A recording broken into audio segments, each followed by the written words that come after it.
तर नमस्कार मित्रांनो, कशा आहात सर्वजण? मजेतच असाल, स्वस्त राहा, मस्त राहा, फिट राहा, सर्वात महत्त्वाचं म्हणजे खुश राहा. तर मित्रांनो, आता आपण सकाळी आपल्याला काही वेळ भेटला नाही, त्यामुळं संध्याकाळी आता जवळजवळ 7 वाजले. 6 वाजता मी 6:30 6:15च्या आसपास रनिंग चालू केली होती. 6 किलोमीटर रनिंग केली आणि आत्ता आजचा दिवस आपण आपला व्यायाम पूर्ण केला. तर थंडी भरपूर आहे इकडं.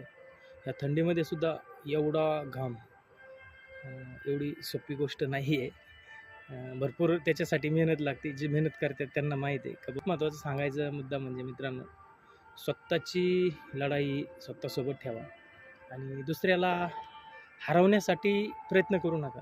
स्वतःला जिंकण्यासाठी प्रयत्न करा. नक्कीच त्यामध्ये यश भेटेल आणि आपलं शरीर स्वस्थ कसं राहील याकडे लक्ष द्या. 24 तासातला 1 तास नाही सकाळी तर संध्याकाळी, नाही संध्याकाळी तर सकाळी, पण 1 तास वेळ आपल्या शरीरासाठी नक्की देत चला आणि आपलं काय